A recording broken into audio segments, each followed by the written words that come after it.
Nutrition के बारे में। और न्यूट्रिशन एक ऐसी साइंस है जो कि संबंध रखती है फूड और इस फूड का हेल्थ के साथ में रिलेशन के बारे में, कि फूड जो है उसका अपने हेल्थ के साथ में क्या रिलेशन है, ये सारी चीज़ें जो है वो न्यूट्रिशन के अंदर पढ़ी जाती है। तो न्यूट्रिशन के अंदर हम लोग जो है mainly carbohydrate, fat, protein means macronutrients और vitamins, minerals and waters, micronutrients और वाटर के बारे में पढ़ेंगे हम लोग। तो न्यूट्रिशन का मतलब, न्यूट्रिशन जो है उसका रिलेशन फूड से है और फूड से हमें मिलता है न्यूट्रिएंट्स, वाइटल एलिमेंट्स हमें मिलते हैं फूड से हमें न्यूट्रिएंट्स मिलते हैं। देखो मैक्रोन्यूट्रिएंट्स जो है, और न्यूट्रिएंट्स जो है वो दो तरह के होते हैं, एक होता है मैक्रोन्यूट्रिएंट्स और दूसरे होते हैं माइक्रोन्यूट्रिएंट्स। दो तरह के न्यूट्रिएंट्स पाए जाते हैं, एक तो मैक्रोन्यूट्रिएंट्स और दूसरे होते हैं माइक्रोन्यूट्रिएंट्स और दूसरे माइक्रोन्यूट्रिएंट्स, ठीक है, micronutrients and macronutrients. So macronutrients जो है तीन तरह के हैं, कार्बोहाइड्रेट, फैट और प्रोटीन, जबकि माइक्रोन्यूट्रिएंट्स जो है वो है मिनरल्स और विटामिन्स। माइक्रोन्यूट्रिएंट्स जो है वो दो तरह के हैं, मिनरल्स और विटामिन। मिनरल्स और विटामिन जो है वो माइक्रोन्यूट्रिएंट्स कहलाते हैं। बॉडी में हीलिंग के लिए प्रोटीन, कहीं भी वुंड हो जाता है और वो घाव को ठीक करने के लिए वापस प्रोटीन और विटामिन सी की आवश्यकता होती है। फूड के फंक्शंस क्या क्या हैं, भोजन के फंक्शंस की बात करें तो एनर्जी प्रोवाइडिंग करना, ठीक है, और बॉडी बिल्डिंग, जैसे कि एनर्जी देने का काम कार्बोहाइड्रेट और फैट करते हैं और बॉडी बिल्डिंग का काम करते हैं प्रोटीन, और प्रोटेक्शन का काम, बॉडी को जो है बीमारियों से बचाने के लिए, सारा सब कुछ मेंटेन रखने के लिए मिनरल्स और विटामिन्स पाए जाते हैं, और बॉडी के ग्रोथ एंड डेवलपमेंट में जो है वो इनका काफ़ी योगदान है। सारा का सारा योगदान ग्रोथ एंड डेवलपमेंट में है इसका, न्यूट्रिएंट्स का, न्यूट्रिशन का। यहाँ अपन बात करें क्लासिफिकेशन ऑफ फूड की, तो फूड का क्लासिफिकेशन जो है अलग अलग आधार पर किया गया है अकॉर्डिंग टू फंक्शन, मतलब जो है अपन खाना खा रहे हैं वो क्या काम कर रहा है, फंक्शन के आधार पर फूड का क्लासिफिकेशन करें तो एनर्जी प्रोवाइडिंग फूड अलग है, बॉडी बिल्डिंग फूड अलग है और प्रोटेक्टिव फूड अलग है। एनर्जी प्रोवाइडिंग फूड जो है कार्बोहाइड्रेट और फैट होते हैं, कार्बोहाइड्रेट और फैट जो है उनको अपन बोलते हैं energy providing food.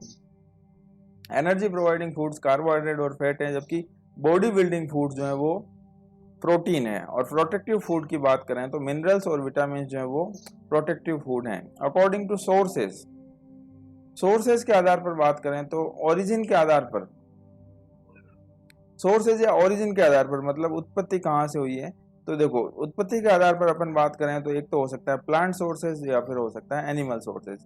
Plant sources means vegetarian जो है, जैसे मिल्क है, मिल्क प्रोडक्ट्स हैं, सारे वेजिटेबल्स वगैरह सारी की सारी जो है वो सारी प्लांट सोर्सेज हैं, ठीक है। और animal sources non vegetarian animals को, जैसे कि मिल्क और मिल्क प्रोडक्ट जो है वो वेजिटेरियन में गिने जाते हैं। आगे अपन बात करें chemical classification of food. Chemical classification of food में जैसे कि अपन कहेंगे कि फूड जो है वो या तो कार्बोहाइड्रेट हो सकता है या फैट हो सकता है, प्रोटीन, विटामिन, मिनरल्स और वाटर हो सकते हैं। तो कार्बोहाइड्रेट के अंदर क्या क्या होता है, कार्बन, हाइड्रोजन, ऑक्सीजन होता है। फैट जो होते हैं वो ROH या RCOR हो सकते हैं। प्रोटीन जो है CHON होता है, एमिनो एसिड से मिलकर बना होता है। मिनरल्स के अंदर सोडियम क्लोराइड वगैरह ये सारे जो है मिनरल्स होते हैं। और वाटर जो है ये एक तरह का न्यूट्रिएंट है। जियोग्राफिकल डिस्ट्रीब्यूशन के आधार पर बात करें अपन तो कुछ होते हैं नेशनल फूड और कुछ होते हैं कॉन्टिनेंटल फूड, ठीक है, नेशनल फूड और कॉन्टिनेंटल फूड। जैसे कि नूडल्स जो है वो चाइनीज़ हैं, ठीक है ना, दाल बाटी चूरमा राजस्थानी है, पंजाबी जो है वो मक्के की रोटी, सरसों का साग, गुजराती लोग जो है वो ढोकला, मीठा ज़्यादा अच्छी इसलिए मीठे होते हैं।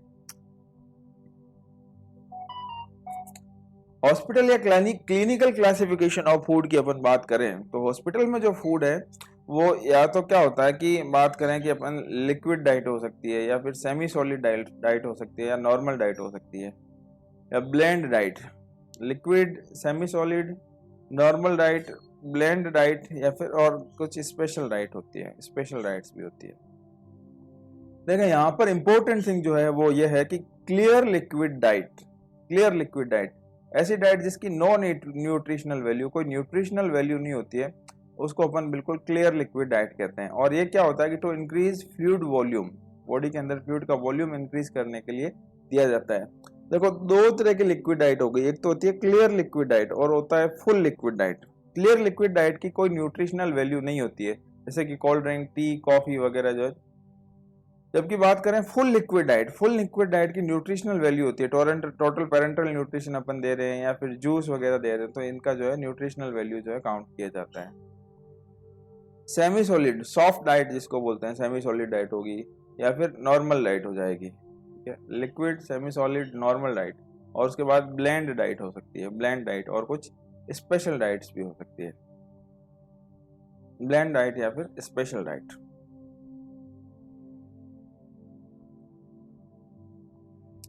सेमी सॉलिड, देखो सेमी सॉलिड की बात करें तो जैसे कि ये इजीली डाइजेस्टिबल डाइट होती है, जैसे कि खिचड़ी, दलिया, पोडीज, खीर, मिल्क विद एग, ये सारे इजीली डाइजेस्टेबल डाइट हैं और ज़्यादा चबाने की ज़रूरत नहीं होती है, semi solid diet. Normal diet जो है उसको बैलेंस्ड डाइट कहा जाता है, वह फूड जिसमें सारे के सारे न्यूट्रिएंट्स आवश्यकता अनुसार प्रेजेंट होते हैं, उस डाइट को बैलेंस्ड डाइट कहते हैं। बात करें ब्लेंड डाइट की, ब्लेंड डाइट जो है ऐसी डाइट है कि इसके अंदर क्या होता है कि मतलब मसाले वगैरह बिल्कुल कम होते हैं, इरिटेंट्स जो है वो नहीं होते हैं, without any chillies and spices, without fried food, no alcohol, low fibre, avoid tea या कॉफ़ी। टी कॉफ़ी जो है वो उसमें काउंट नहीं किया जाता। इंडिया में सबसे ज़्यादा पिया जाने वाला पेय जो है वो टी है, चाय। इंडिया में सबसे ज़्यादा जो है पिया जाने वाला पेय इज द टी।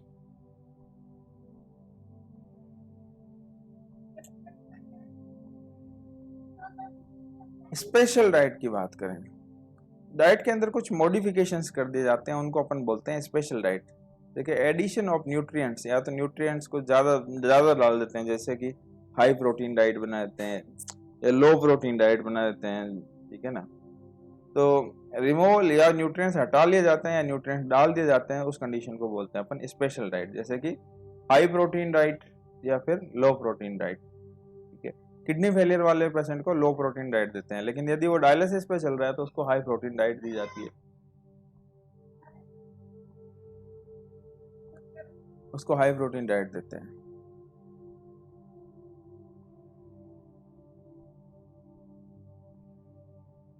ठीक है, और क्या स्पेशल चेंजेस किए जा सकते हैं कि डाइट का जो है फॉर्म चेंज किया जा सकता है, रूट चेंज किया जा सकता है, फ्रीक्वेंसी चेंज की जा सकती है डाइट की। ठीक है, अपने इंडिया के अंदर जो है एक इंस्टीट्यूट है, इसको अपन बोलते हैं national institute of nutrients. National institute of nutrients जो है वो हैदराबाद के अंदर होता है, आंध्र प्रदेश, हैदराबाद आंध्र प्रदेश के अंदर है। और ये नेशनल इंस्टीट्यूट ऑफ न्यूट्रिएंट्स जो है वो RDA recommended daily allowance, RDA जो है उसको रेकमेंड करता है, रेकमेंडेड डेली अलाउंस बताता है कि प्रोटीन जो है वो डेली कितना खाना चाहिए, कार्बोहाइड्रेट डेली कितना खाना चाहिए, न्यूट्रिएंट्स डेली कितने खाने चाहिए, जो है national institute of nutrients NIN national institute of nutrients जो है वो रेकमेंडेड डेली अलाउंस बताता है। जबकि साइकेट्री का इंस्टीट्यूट, हाँ आवाज नहीं आ रही है, ओके ओके सॉरी, आवाज आ रही है अब? धनराज आवाज आ रही है?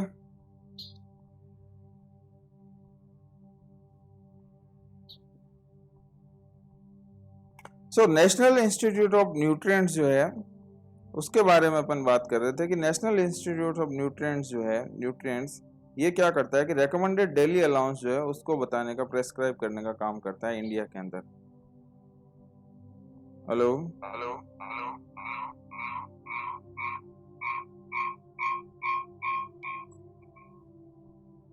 आवाज आ रही है धनराज? ठीक है, आगे बढ़ते हैं।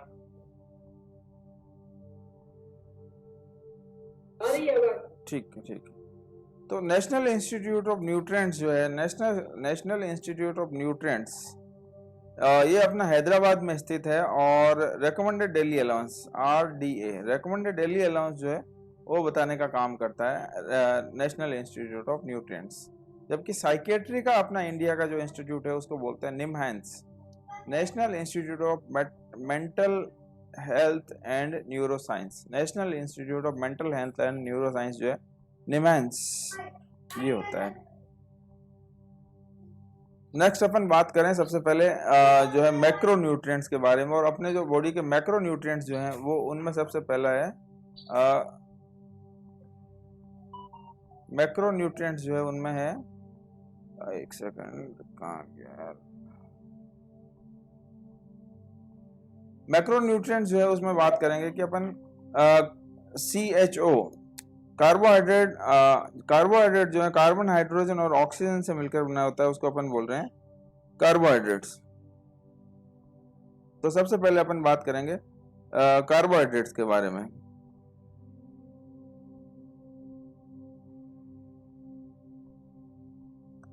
तो देखते हैं कि कार्बोहाइड्रेट, कार्बन, हाइड्रोजन और ऑक्सीजन तीनों मिलकर जो बनाते हैं वो उनको अपन बोलते हैं कार्बोहाइड्रेट्स। कार्बोहाइड्रेट ये क्या है कि कार्बन के हाइड्रेट्स होते हैं। कार्बोहाइड्रेट जो है वो कार्बन के हाइड्रेट्स हैं। Carbohydrates are hydrates of carbon.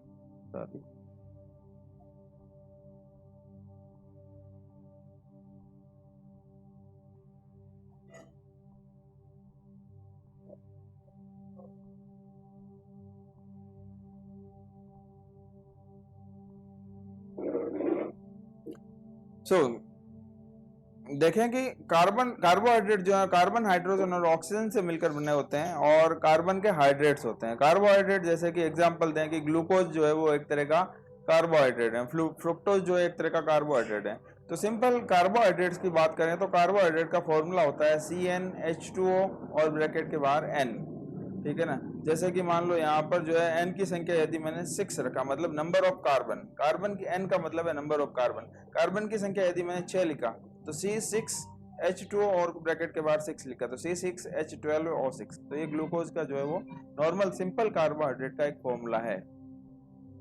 यदि नंबर ऑफ कार्बन 5 लिखते हैं तो C5H10O5, इस तरीके से फॉर्मूला बनेगा।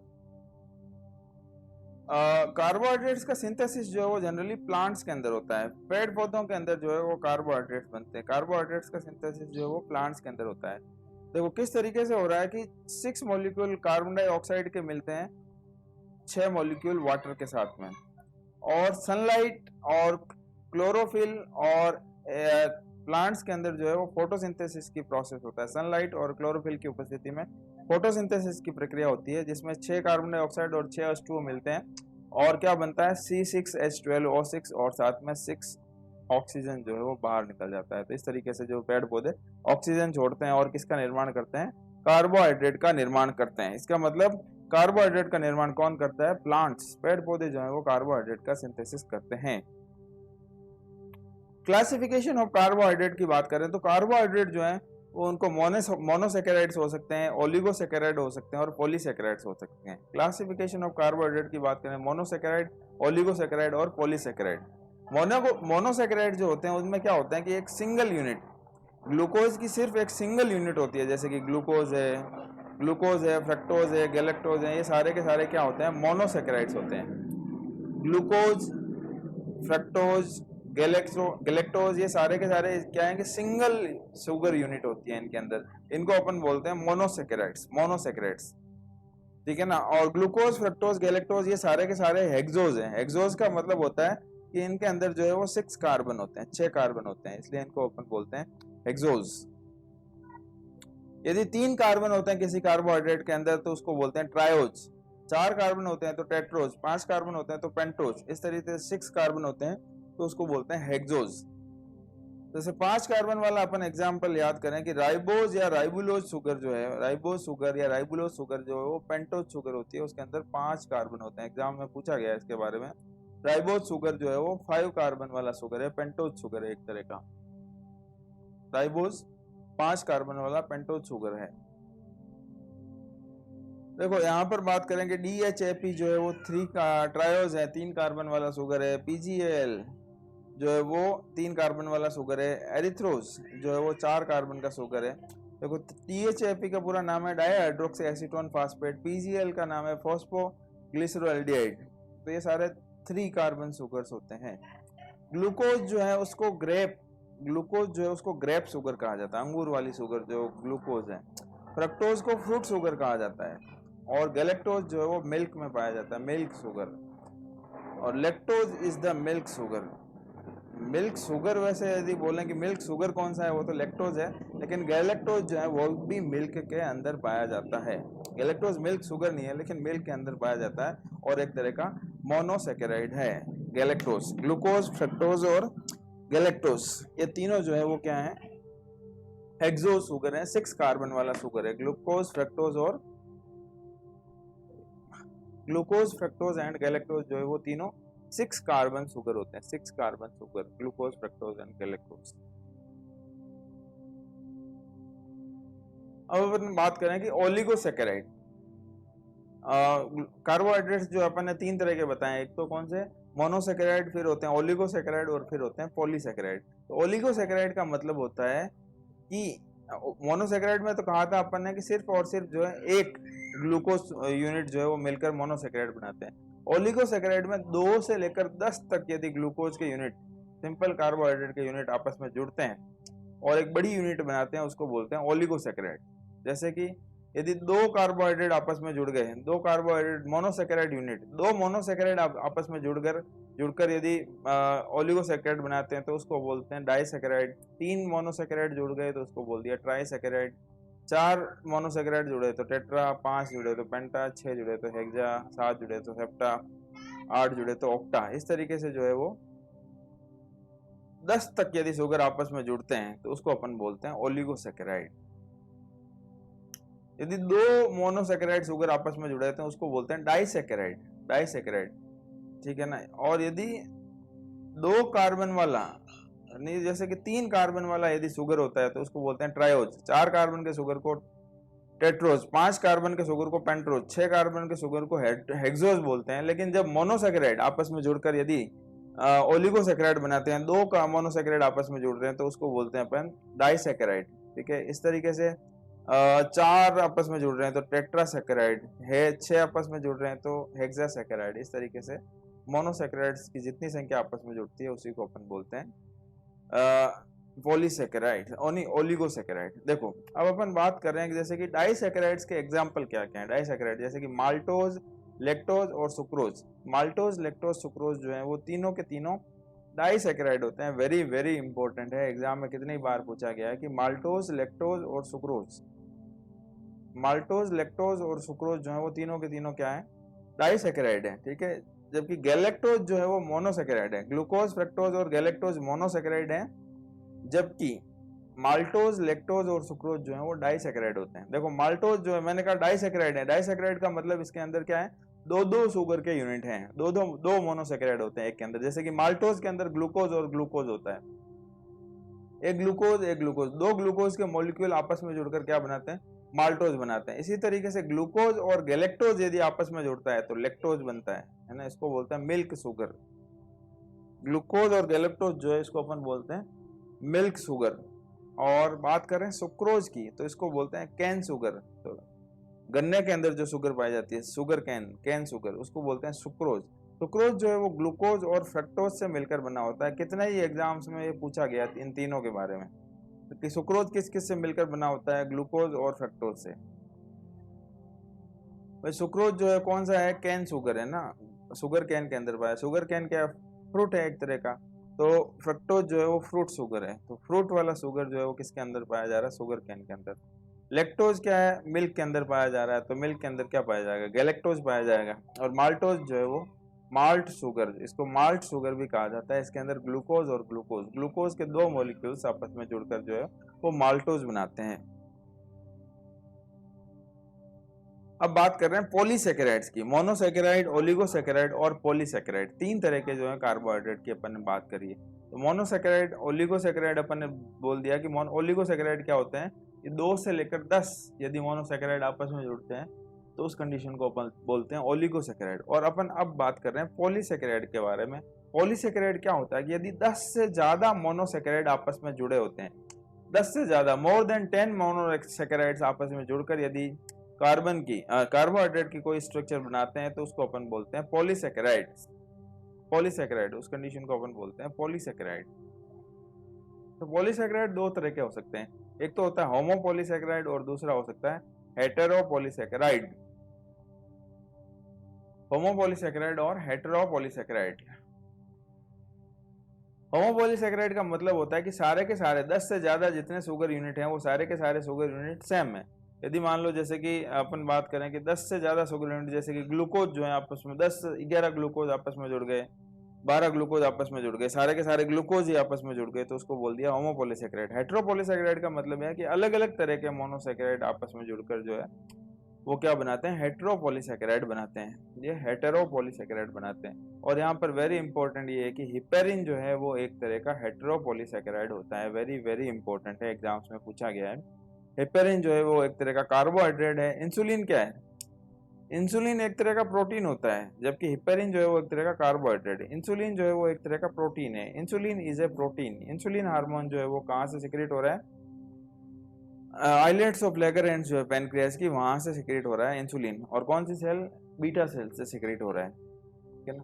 तो इंसुलिन जो है वो एक तरह का प्रोटीन है, जबकि अपन बात कर रहे हैं हिपेरिन, हिपेरिन एक तरह का क्या है, कार्बोहाइड्रेट है। हाइलुरोनिक एसिड जो है ओवम के चारों ओर जो पाया जाता है उसको अपन बोलते हैं, ओवम के चारों ओर जो है, ओवम के चारों ओर हाइलुरोनिक एसिड पाया जाता है। या फिर अपने जॉइंट्स जो हैं, घुटनों के अंदर जो जॉइंट्स हैं, घुटने के जॉइंट्स हैं, या बॉडी के जितने भी साइनोवियल जॉइंट्स हैं, उन जॉइंट्स के अंदर हाइलुरोनिक एसिड पाया जाता है। और आंख का विट्रस ह्यूमर जो होता है उसके अंदर भी हाइलुरोनिक एसिड पाया जाता है। देखो आंख जो है ना, आंख के दो पार्ट्स हो गए, एक तो एंटीरियर चेंबर और दूसरा हो गया पोस्टीरियर चेंबर। तो एंटीरियर चेंबर के अंदर जो लिक्विड भरा होता है उसको अपन बोलते हैं एक्वस ह्यूमर, जबकि पोस्टीरियर चेंबर के अंदर जो लिक्विड भरा होता है उसको बोलते हैं अपन विट्रस ह्यूमर। तो इस विट्रस ह्यूमर के अंदर भी हाइलुरोनिक एसिड पाया जाता है, विट्रस ह्यूमर के अंदर हाइलुरोनिक एसिड पाया जाता है। जबकि अपन बात कर रहे हैं कि होमोपॉलीसेकेराइड की, होमोपॉलीसेकेराइड जो है सेम टाइप के शुगर आपस में जुड़ने से बनता है होमोपॉलीसेकेराइड। होमोपॉलीसेकेराइड सेम शुगर जो आपस में जुड़ के क्या बनता है, होमोपॉलीसेकेराइड। जैसे कि स्टार्च है, ग्लाइकोजन है, इंसुलिन, सॉरी यहाँ पर इंसुलिन एक तरह का क्या है, होमोपॉलीसेकेराइड। इंसुलिन शुगर है, तो यहाँ पर क्या लिखा है यार, इंसुलिन इज ए प्रोटीन भी है और शुगर भी है। चलो इसके बारे में आगे रिसर्च करके फिर बताऊंगा मैं इंसुलिन क्या है। तो क्रेनियल नर्व्स की बात करें तो देखो जो है आंख को सप्लाई करने वाली जो क्रेनियल नर्व होती है वो होती है क्रेनियल नर्व नंबर 2। और आंख के अंदर जो ये फ्लूइड होता है उसका जो प्रेशर होता है उस प्रेशर को बोलते हैं इंट्रा ओक्यूलर प्रेशर। आंख के अंदर फ्लूइड भरा होता है, उस फ्लूइड का जो प्रेशर होता है उसको प्रेशर को अपन बोलते हैं इंट्रा ओक्यूलर प्रेशर। और आंख का नॉर्मल इंट्रा ओक्यूलर प्रेशर जो है वो 10 से 21 mm ऑफ Hg होता है, 10 to 21 mm ऑफ Hg होता है इंट्रा ओक्यूलर प्रेशर। और यदि इंट्रा ओक्यूलर प्रेशर 24 से ज्यादा हो जाता है उस डिजीज कंडीशन को अपन बोलते हैं ग्लूकोमा, ग्लूकोमा कहते हैं intra ocular pressure. Intra ocular pressure जो है वो यदि 24 से ज्यादा हो जाता है तो उस कंडीशन को अपन बोलते हैं ग्लूकोमा, ग्लूकोमा। और इंट्रा ओक्यूलर प्रेशर को चेक करने के लिए एक यंत्र होता है उसको अपन बोलते हैं टोनोमीटर।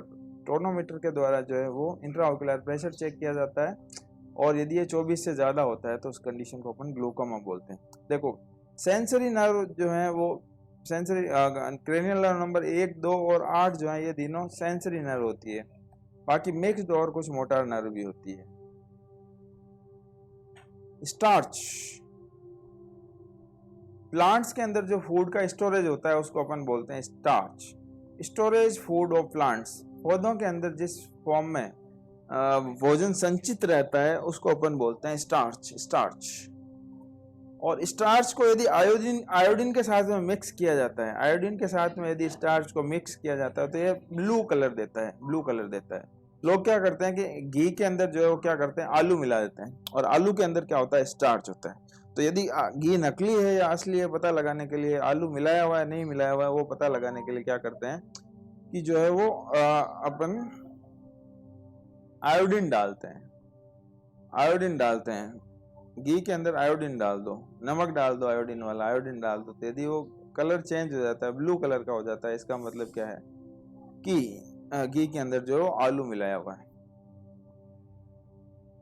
देखो लोग क्या करते हैं, फूड एडल्ट्रेशन। फूड एडल्ट्रेशन का मतलब होता है कि खाने के पदार्थों में कुछ मिलावट कर देना, उसको अपन बोलते हैं फूड एडल्ट्रेशन, फूड एडल्ट्रेशन, ठीक है ना।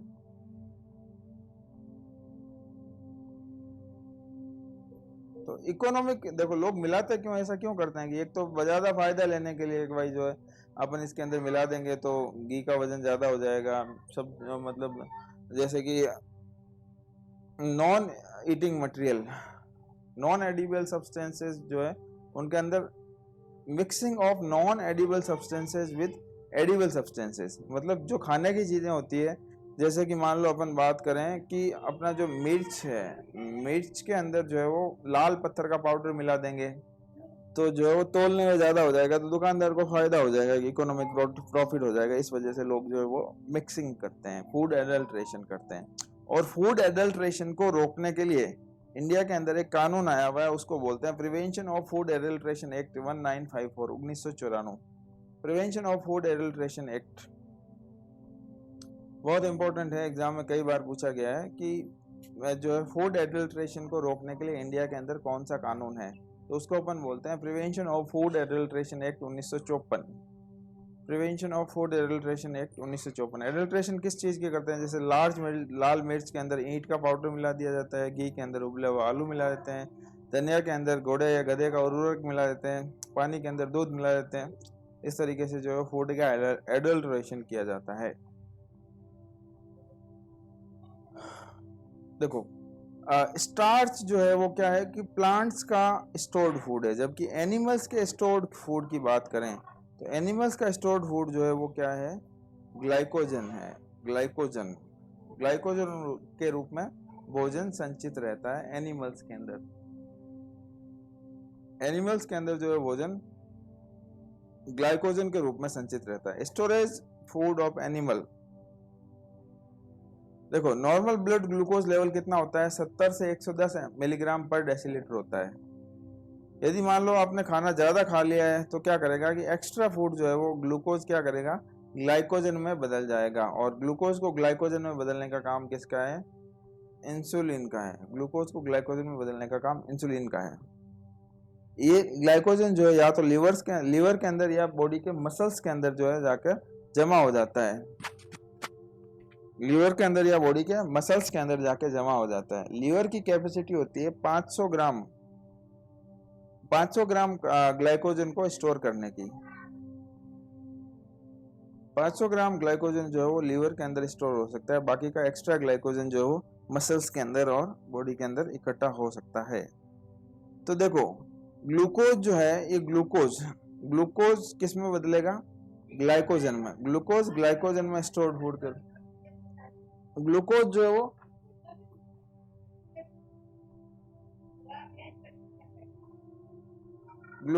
वो ग्लाइकोजन में बदल जाता है। और ग्लूकोज को ग्लाइकोजन में बदलने के लिए क्या होता है, इंसुलिन होता है। इंसुलिन ग्लूकोज को ग्लाइकोजन में बदल देता है और इस प्रक्रिया को अपन बोलते हैं ग्लाइकोजेनेसिस।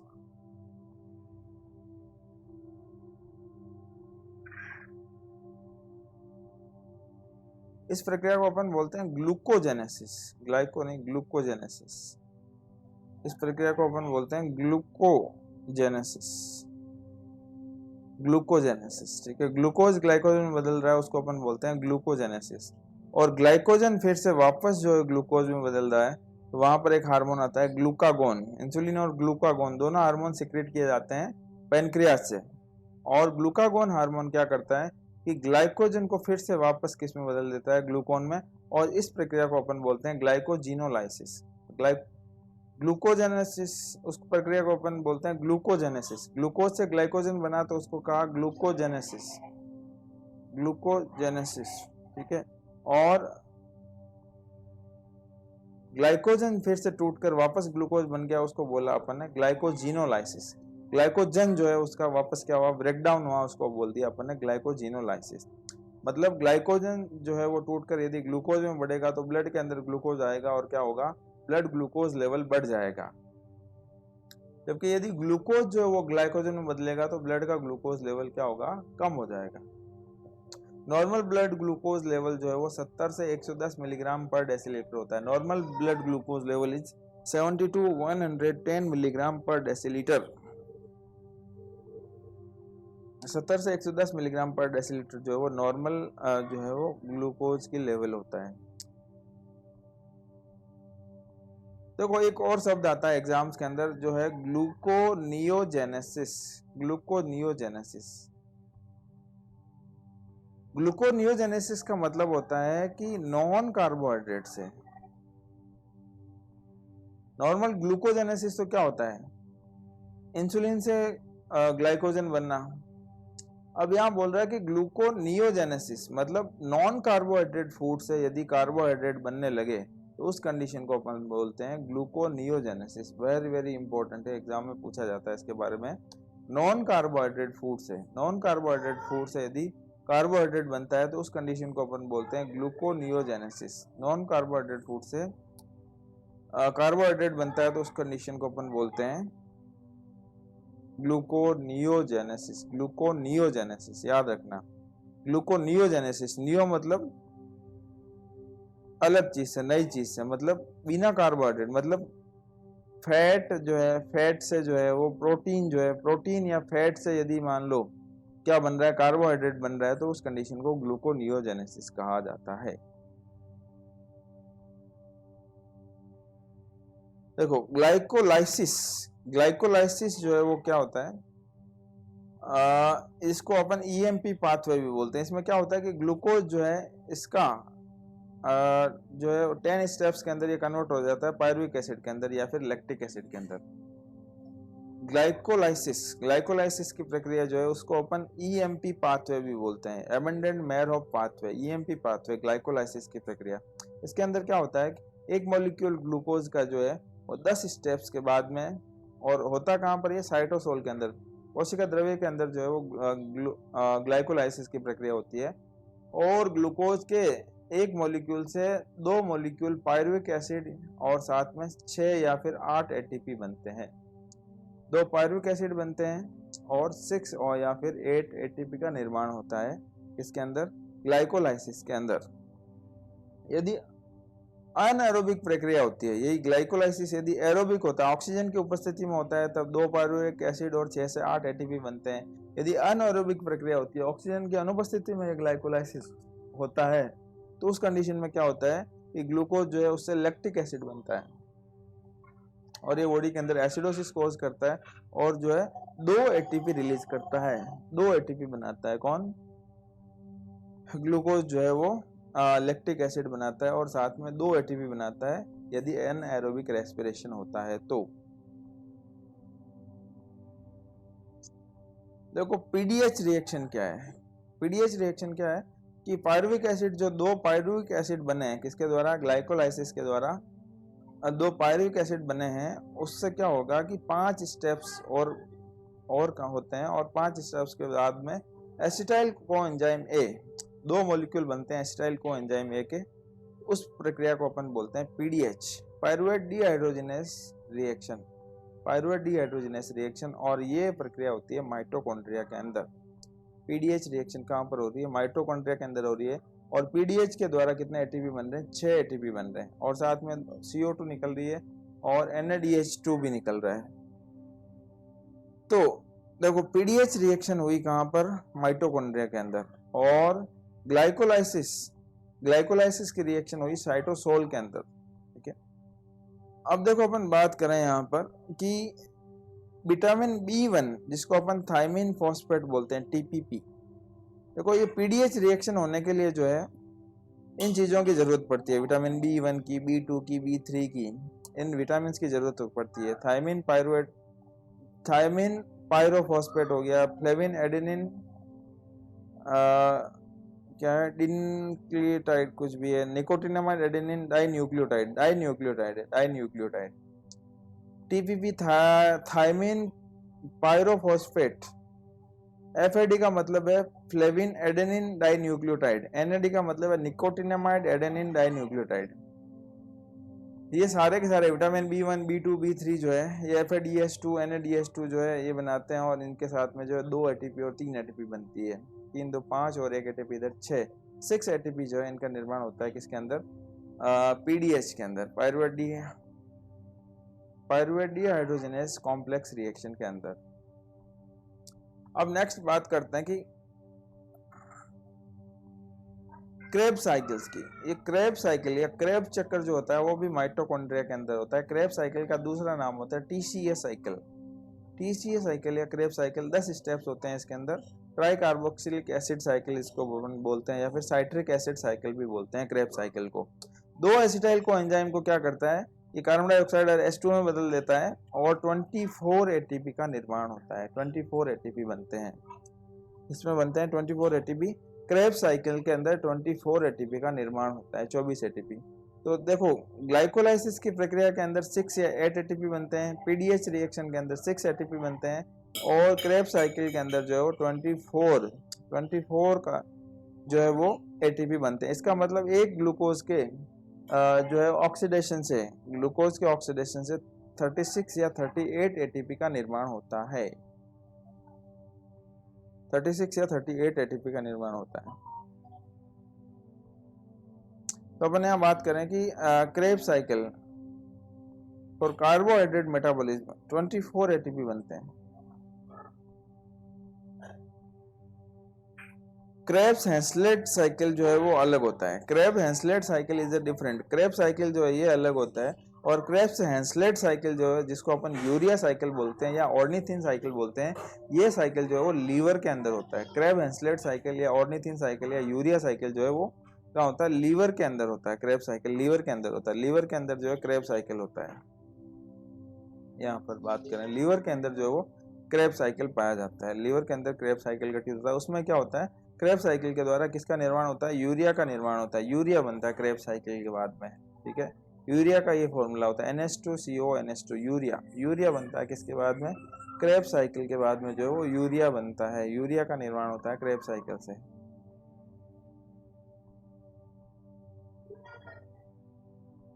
किसमें एटीपी नहीं बनते हैं, देखो ग्लाइकोलाइसिस में 6 एटीपी बनते हैं, क्रेब साइकिल के अंदर 24 एटीपी बनते हैं।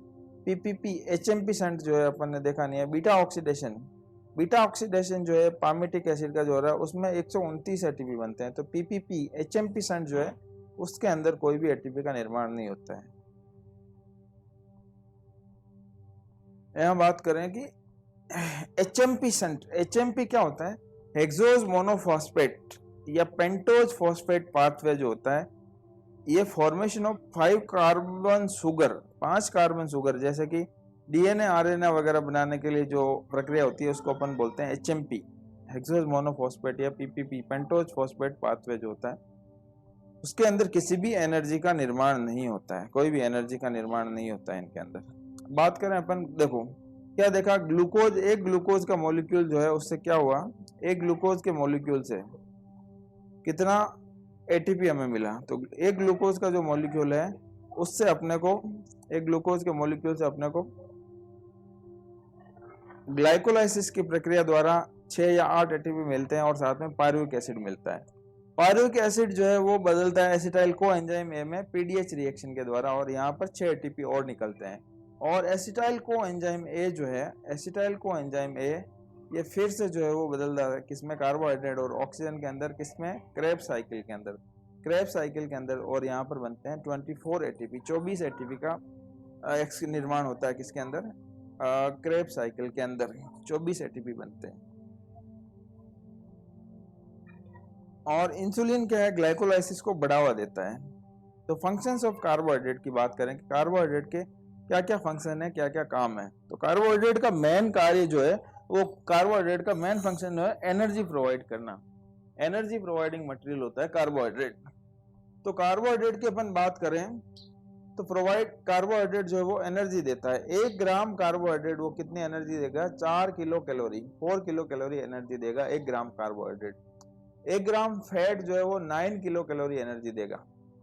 1 ग्राम फैट जो है वो 9 किलो कैलोरी और 1 ग्राम प्रोटीन जो है वो 4 किलो कैलोरी एनर्जी देता है। तो ये एग्जाम में कई बार जो है पूछा जाता है कि कार्बोहाइड्रेट कितनी एनर्जी देगा, फैट कितनी एनर्जी देगा और प्रोटीन कितनी एनर्जी देगा। तो carbohydrate 4 kilo calorie, fat 9 kilo calorie और प्रोटीन जो है 4 किलो कैलोरी एनर्जी देता है 1 ग्राम। 1 ग्राम कार्बोहाइड्रेट, फैट और जो है वो protein, carbohydrate 4 kilo calorie, fat जो है 9 और प्रोटीन जो है 4 किलो कैलोरी एनर्जी देता है। और क्या होता है, स्पेयरिंग इफेक्ट। स्पेयरिंग इफेक्ट का मतलब ये है कि कार्बोहाइड्रेट जब होता है तब तक संचित फैट और प्रोटीन की जरूरत नहीं पड़ती, कार्बोहाइड्रेट से हमें ऊर्जा मिल जाती है। सेल मेम्ब्रेन जो है फॉस्फोलिपिड, प्रोटीन और कार्बोहाइड्रेट से मिलकर बनी होती है कोशिका की भित्ति। तो कोशिका झिल्ली जो है उसको बनाने का काम भी कार्बोहाइड्रेट करता है। ओवम की कवरिंग को करने का काम, मतलब हाइलुरोनिक एसिड जो है वो किसका बना होता है, हाइलुरोनिडेज या हाइलुरोनिक एसिड जो है वो कार्बोहाइड्रेट का बना होता है।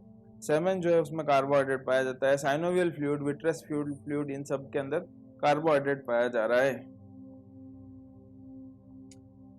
नेक्स्ट अपन बात करें recommended daily allowance, carbohydrate daily कितना लेना चाहिए। What is the recommended daily allowance of carbohydrate.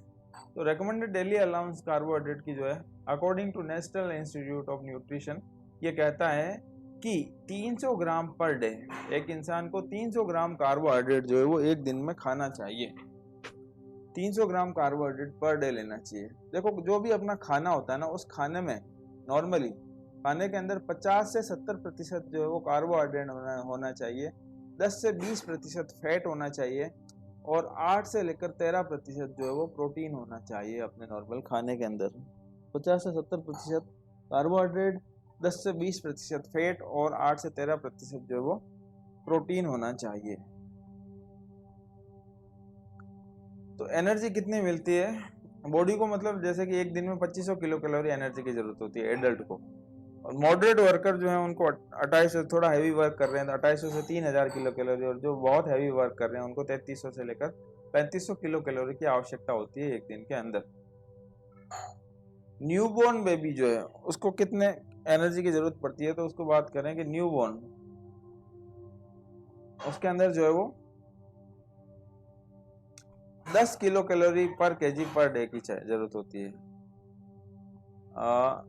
कितना 100 या 10, ठीक है देखते हैं इसको। प्रेगनेंसी के अंदर +300, मतलब नॉर्मल 2500 की जरूरत होती है, प्रेगनेंसी के दौरान 300 किलो कैलोरी की एक्स्ट्रा जरूरत होगी, और लैक्टेशन के अंदर 500 किलो कैलोरी की एक्स्ट्रा जरूरत होगी।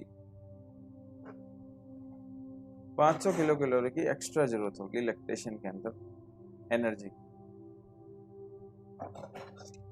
तो 100 ml ह्यूमन मिल्क जो है वो 66 किलो कैलोरी एनर्जी देता है। 100 ml काऊ का मिल्क 67 किलो कैलोरी, बफेलो का मिल्क जो है वो 117 किलो कैलोरी एनर्जी देता है, क्योंकि बफेलो के अंदर जो है और फैट ज़्यादा होती है बफेलो मिल्क के अंदर। और 100 ग्राम बनाना जो है वो भी 104 किलो कैलोरी एनर्जी देता है। 100 ग्राम बनाना 104 किलो कैलोरी एनर्जी देता है बनाना। मदर मिल्क जो है वो 500 से 800 ml पर डे एजेक्ट होता है। एक दिन में 500 से 800 ml जो है मदर मिल्क जो है बेबी ले सकता है एक दिन में। तो ये हो गया कार्बोहाइड्रेट का अपना सारा फंक्शन और कार्बोहाइड्रेट के बारे में सब कुछ। नेक्स्ट अपन पढ़ते हैं लिपिड के बारे में। लिपिड, कार्बोहाइड्रेट के बाद अपन बात करते हैं लिपिड के बारे में। तो लिपिड के बारे में बात करें तो देखें कि लिपिड या जिसको अपन बोलते हैं वसा जिसको अपन बोलते हैं, ये भी एक तरह का क्या है कि ऑर्गेनिक कंपाउंड है। वसा ऑर्गेनिक कंपाउंड है और वाटर इनसोल्यूबल होता है, मतलब पानी के अंदर जो है वो घुलनशील नहीं है। वसा पानी के अंदर नहीं घुलती है। और सोल्यूबल इन ऑर्गेनिक सॉल्वेंट के अंदर ये घुलनशील है, जैसे कि ईथर के अंदर जो है, एल्कोहल के अंदर जो है, CCl4 जो है, इनके अंदर ये घुलनशील होता है फैट या लिपिड। क्लासिफिकेशन ऑफ लिपिड की बात करें तो लिपिड जो है वो एक होता है सिंपल लिपिड, एक होता है कॉम्प्लेक्स लिपिड और एक होता है डेराइव्ड लिपिड।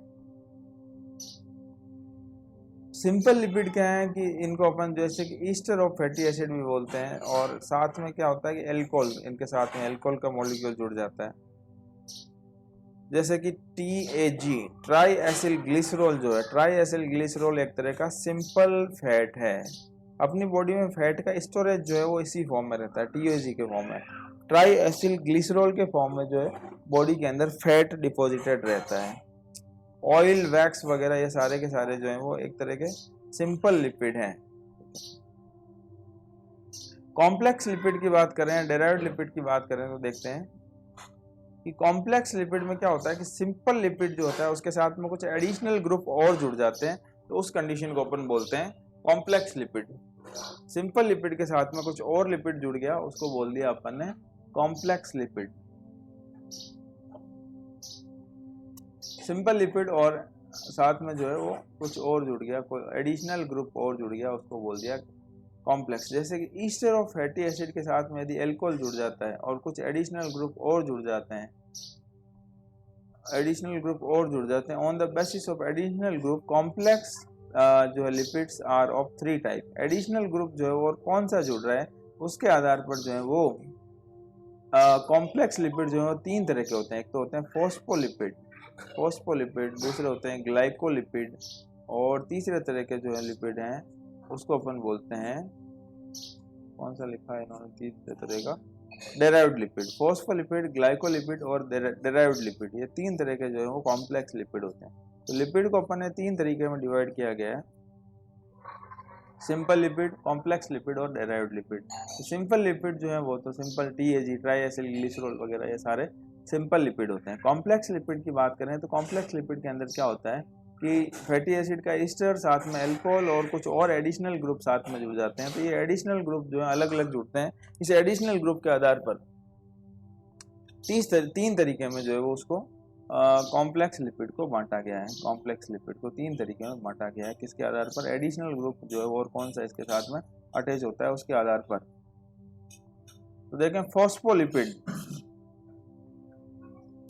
फोस्फोलिपिड में क्या हो रहा है कि फैटी एसिड जो है इसके साथ में अल्कोहल है और फॉस्फोरिक एसिड यदि साथ में जुड़ रहा है, एडिशनल ग्रुप क्या जुड़ रहा है, फॉस्फोरिक एसिड, तो उसको अपन बोलते हैं फोस्फोलिपिड। फॉस्फोरिक एसिड साथ में जुड़ रहा है तो उस कंडीशन को अपन बोलते हैं फोस्फोलिपिड। अल्कोहल के आधार पर फोस्फोलिपिड को 2 प्रकार में बांटा गया है। जो अल्कोहल है ये भी अलग अलग तरह का जुड़ रहा है और इसके आधार पर फोस्फोलिपिड जो है वो 2 तरह के हैं। एक तो है ग्लिसरोफोस्फोलिपिड और दूसरे को बोलते हैं अपन स्पिंगोफोस्फोलिपिड। ग्लिसरोफोस्फोलिपिड एंड स्पिंगोफोस्फोलिपिड। तो ग्लिसरोफोस्फोलिपिड जो है उसके अंदर क्या हो रहा है कि ईस्टर ऑफ फैटी एसिड तो है ये, साथ में ग्लिसरॉल है और फॉस्फोरिक एसिड है। जबकि यहाँ पर स्पिंगोफोस्फोलिपिड में क्या हो रहा है कि ईस्टर ऑफ फैटी एसिड है, साथ में स्पिंगोसिन है और फिर साथ में फॉस्फोरिक एसिड है। ईस्टर ऑफ फैटी एसिड, स्पिंगोसिन और फिर फॉस्फोरिक एसिड है, स्पिंगोसिन और फॉस्फोरिक एसिड। तो इस तरीके से जो है ये 2 तरह का फोस्फोलिपिड हो गया, ग्लिसरोफोस्फोलिपिड और दूसरा स्पिंगोफोस्फोलिपिड। ग्लिसरोफोस्फोलिपिड और स्पिंगोफोस्फोलिपिड दोनों के अंदर डिफरेंस है इनके साथ में जो अल्कोहल अटैच हो रखा है उसके आधार पर।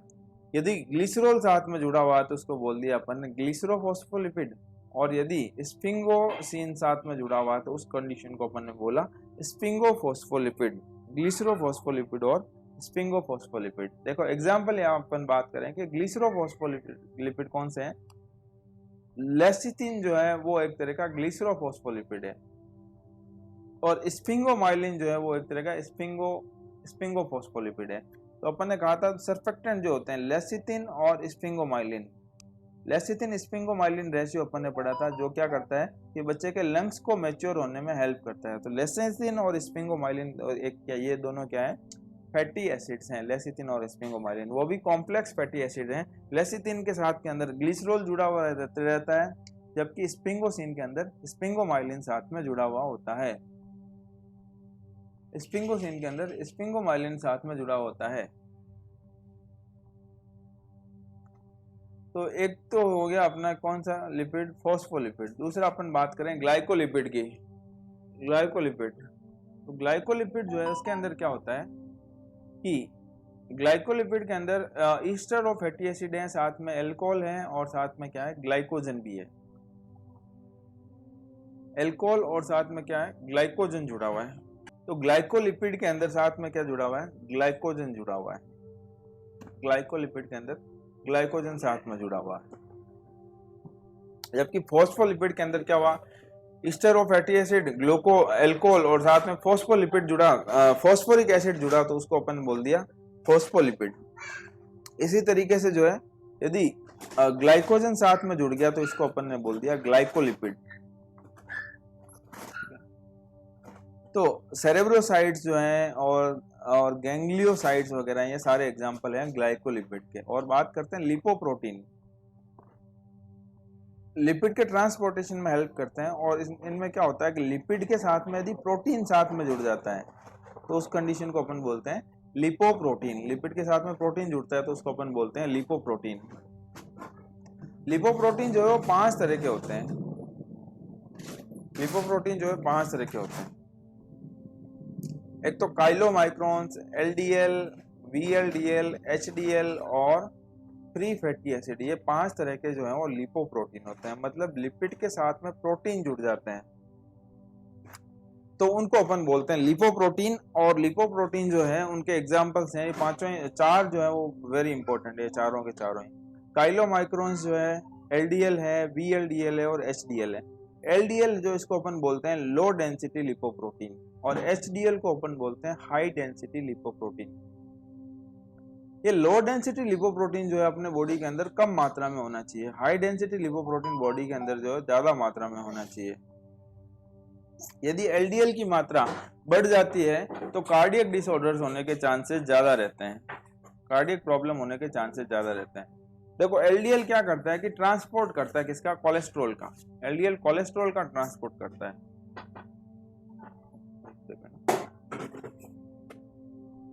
एक सेकंड, 1 मिनट का ब्रेक लेता हूँ फिर आगे चलता हूँ। जो है उसको ट्रांसपोर्टेशन का काम करता है वीएलडीएल। और एचडीएल जो है उसको अपन बोलते हैं गुड लिपोप्रोटीन। एचडीएल जो है वो गुड लिपोप्रोटीन होता है। और एचडीएल जो है बॉडी ये क्या करता है कि transport the cholesterol from cells to liver. देखो एलडीएल जो है लो डेंसिटी लिपोप्रोटीन जो है वो क्या करता है कि जो कोलेस्ट्रॉल है उसको, कोलेस्ट्रॉल को लीवर से निकालकर सेल्स के अंदर डालने का काम करता है। लीवर से लेकर सेल्स में ले जाने का काम कौन करता है, एलडीएल। इसका मतलब एलडीएल जो है वो लीवर से कोलेस्ट्रॉल को बाहर निकालता है और सेल्स में डालने का काम करता है। जबकि एचडीएल क्या करता है कि ये उल्टा काम करता है, ये सेल्स से कोलेस्ट्रॉल को उठाता है और कहाँ डाल देता है, लीवर के अंदर डाल देता है। इसका मतलब लीवर के अंदर जो है ज्यादा कोलेस्ट्रॉल है कोई प्रॉब्लम नहीं है, लेकिन सेल्स के अंदर यदि ज्यादा कोलेस्ट्रॉल है तो हार्ट डिजीजेस होने के चांसेस रहते हैं। इसलिए एचडीएल जो है हमें ब्लड के अंदर ज्यादा मात्रा में चाहिए। इसकी नॉर्मल मात्रा 30 से 70 मिलीग्राम पर डेसीलीटर होती है। यदि एचडीएल की मात्रा कम होती है तो ये जो है नुकसानदायक है, एचडीएल की मात्रा ज्यादा होती है तो ये फायदेमंद है।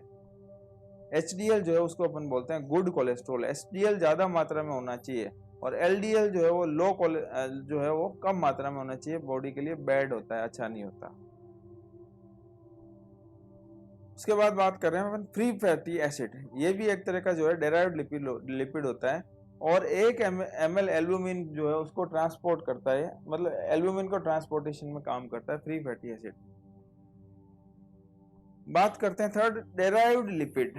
3 तरह के लिपिड अपन ने देखे थे, सिंपल लिपिड, कॉम्प्लेक्स लिपिड और थर्ड टाइप का लिपिड जो है वो है डेराइव्ड लिपिड। तो डेराइव्ड लिपिड की अपन बात करें, डेराइव्ड लिपिड थर्ड टाइप के लिपिड जो है उनको अपन बोलते हैं डेराइव्ड लिपिड। ये डेरिवेशन होते हैं, डेरिवेटिव्स हैं किसके, टाइप 1 और टाइप 2 के। मतलब सिंपल लिपिड के या फिर कॉम्प्लेक्स लिपिड के डेरिवेटिव्स होते हैं, उनको अपन बोलते हैं डेराइव्ड लिपिड। डेराइव्ड लिपिड, ठीक है ना। सिंपल लिपिड और कॉम्प्लेक्स लिपिड के डेरिवेटिव्स होते हैं, इनको अपन डेराइव्ड लिपिड बोलते हैं। MAG, DAG वगैरह, di acyl glycerol, mono acyl glycerol वगैरह, ये सारे के सारे क्या हैं, ये जो है वो डेराइव्ड लिपिड होते हैं, ठीक है ना।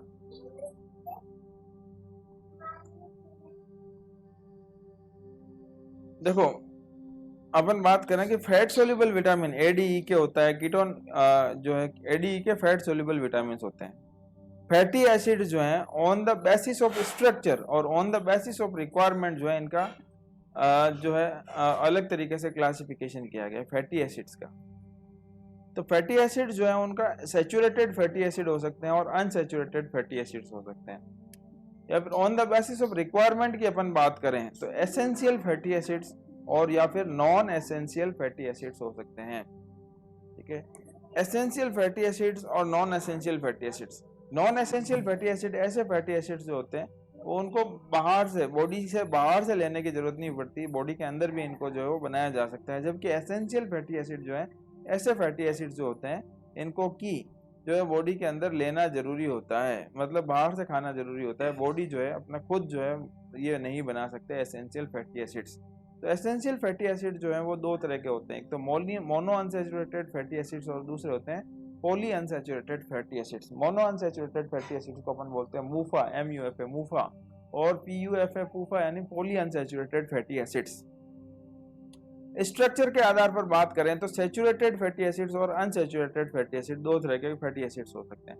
सैचुरेटेड का मतलब हो गया सारे सिंगल बॉन्ड से, सारे कार्बन आपस में यदि सिंगल बॉन्ड से एकल बंध से जुड़े होते हैं तो उसको अपन बोलते हैं saturated fatty acids.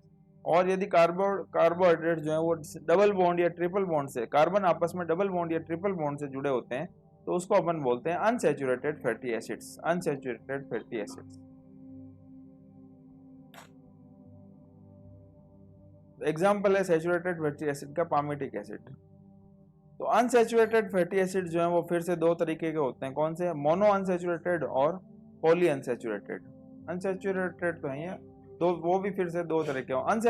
Unsaturated fatty acid जिनको अपन बोलते हैं तेल, ठीक है ना। सैचुरेटेड फैटी एसिड मतलब घी वगैरह है, घी है, डालडा घी है, वो सारे सैचुरेटेड फैटी एसिड्स हैं। जबकि अनसैचुरेटेड फैटी एसिड्स कौन से हैं? तेल, लिक्विड फॉर्म में जो है अनसैचुरेटेड है।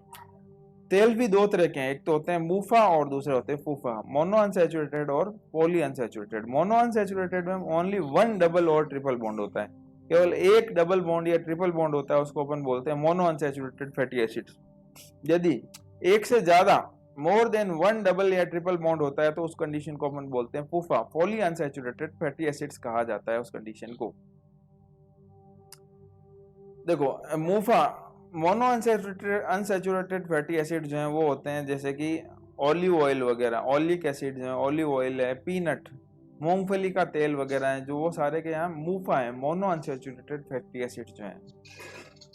ओमेगा 9 फैटी एसिड्स जो हैं वो सारे मोनो अनसैचुरेटेड फैटी एसिड्स हैं, इनके अंदर ओलिक एसिड पाया जाता है, मोनो अनसैचुरेटेड फैटी एसिड्स होते हैं। पूफा के अंदर लेनोलेइक एसिड होता है, मूफा के अंदर ओलिक एसिड पाया जाता है, ओलिक एसिड होता है, जबकि पूफा के अंदर लेनोलेइक एसिड, लेनोलेनिक एसिड वगैरह ये सारे पाए जाते हैं, ठीक है। इनके अंदर ओमेगा 3 फैटी एसिड होता है, ओमेगा 6 फैटी एसिड होता है, जबकि मूफा के अंदर मोनो अनसैचुरेटेड फैटी एसिड जो उनके अंदर ओमेगा 9 फैटी एसिड होता है। Recommended daily allowance of fat, एक दिन में जो है वो फैट कितना चाहिए, डेली हमें फैट कितना चाहिए उसके बारे में बात करें तो 30 से 50 ग्राम जो है वो डेली हमें फैट की जरूरत होती है। 30 से 50 ग्राम फैट की जरूरत हमें डेली होती है, और इसको अपन एनर्जी प्रोवाइडिंग मटेरियल बोलते हैं, क्योंकि फैट क्या करता है, हमें एनर्जी देने का काम करता है। फैट जो है, कार्बोहाइड्रेट और फैट जो है दोनों एनर्जी प्रोवाइडिंग फूड है, जबकि प्रोटीन जो है वो बॉडी बिल्डिंग फूड है। प्रोटीन जो है वो बॉडी बिल्डिंग फूड है, मतलब बॉडी के सेल्स बनाने में हेल्प करता है प्रोटीन। रेकमेंडेड डेली अलाउंस है 30 ग्राम से लेकर 50 ग्राम तक फैट डेली लेना चाहिए, और टोटल कैलोरी इंटेक का 10 से 20% जो है वो फैट होना चाहिए। 10 to 20% जो है वो डेली कैलोरी इंटेक का फैट होना चाहिए। 1 ग्राम फैट जो है वो 9 किलो कैलोरी एनर्जी देता है। 1 ग्राम फैट कितनी एनर्जी देता है? 9 kilo calorie, 9 kilo calorie energy देता है 1 ग्राम फैट।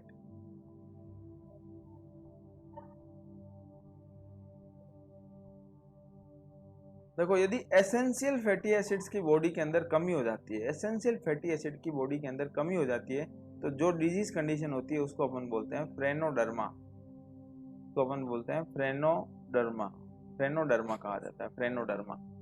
एसेंशियल फैटी एसिड्स की कमी हो जाती है बॉडी के अंदर, तो जो डिजीज कंडीशन होती है उसको अपन कहते हैं फ्रेनोडर्मा। फ्रेनोडर्मा को टोड स्किन भी कहा जाता है, ठीक है ना, खुरदरी स्किन हो जाती है, फ्रेनोडर्मा कहा जाता है, इसको टोड स्किन भी कहा जाता है। ये क्या होता है? Horny eruptions on the skin, skin के ऊपर जो है कुछ इरप्शंस हो जाते हैं, हॉर्नी इरप्शंस, उसको अपन बोलते हैं फ्रेनोडर्मा। फैट जो है उसका डाइजेशन मेनली कहाँ पर होता है? स्मॉल इंटेस्टाइन के अंदर।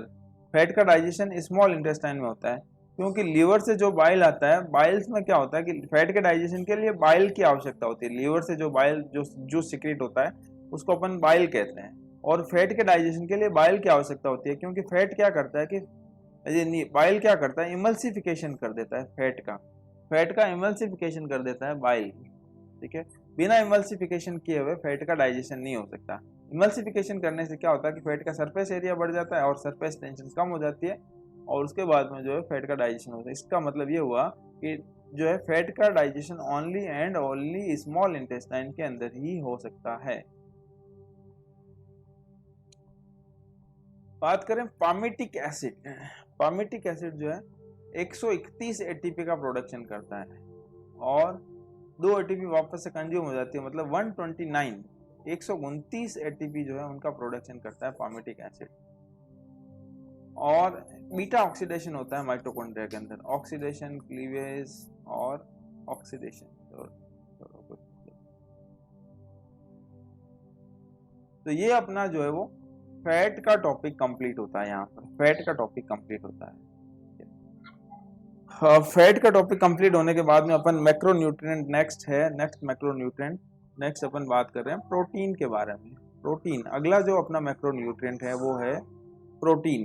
प्रोटीन के बारे में अपन बात करें। प्रोटीन जो है वो एमिनो एसिड से मिलकर बना होता है। प्रोटीन किससे बना होता है? एमिनो एसिड से मिलकर बना होता है। और प्रोटीन जो है वो, प्रोटीन शब्द जो है वो एक ग्रीक वर्ड है प्रोटियस, इससे मिलकर बना होता है, जिसका मतलब होता है प्राइम इम्पोर्टेंस। मतलब प्रोटियस शब्द से जो है प्रोटीन शब्द का डेरिवेशन हुआ है और ये एक ग्रीक शब्द है। प्रोटियस एक ग्रीक वर्ड है। प्रोटीन जो है वो बॉडी बिल्डिंग फूड है। बॉडी बिल्डिंग प्राइमरी फंक्शन क्या है प्रोटीन का? प्रोटीन का प्राइमरी फंक्शन जो है वो बॉडी बिल्डिंग का काम होता है। प्रोटीन का मेन फंक्शन। प्रोटीन का सेकेंडरी फंक्शन जो है वो एनर्जी प्रोवाइडिंग है। ठीक है, प्रोटीन से एनर्जी भी मिलती है, क्योंकि 1 ग्राम प्रोटीन से कितनी एनर्जी मिलती है? 1 ग्राम प्रोटीन से हमें एनर्जी मिलती है 4 kilo calorie. 1 gram protein gives us 4 kilo calorie energy, है ना। और फैट कितना देता है? 9 किलो कैलोरी एनर्जी। कार्बोहाइड्रेट कितना देता है? 4 किलो कैलोरी एनर्जी। तो एनर्जी देने का मेन काम नहीं है प्रोटीन का। प्रोटीन का मेन काम है जो बॉडी बिल्डिंग का है, मतलब सेल्स को बनाने का, मसल्स को बनाने का, ये जो काम होता है वो होता है प्रोटीन का। नेचर में अराउंड 300 तरीके के एमिनो एसिड्स पाए जाते हैं। पूरे नेचर में 300 तरह के एमिनो एसिड पाए जाते हैं। इनमें से 20 एमिनो एसिड जो हैं वो इम्पोर्टेंट होते हैं बॉडी के लिए।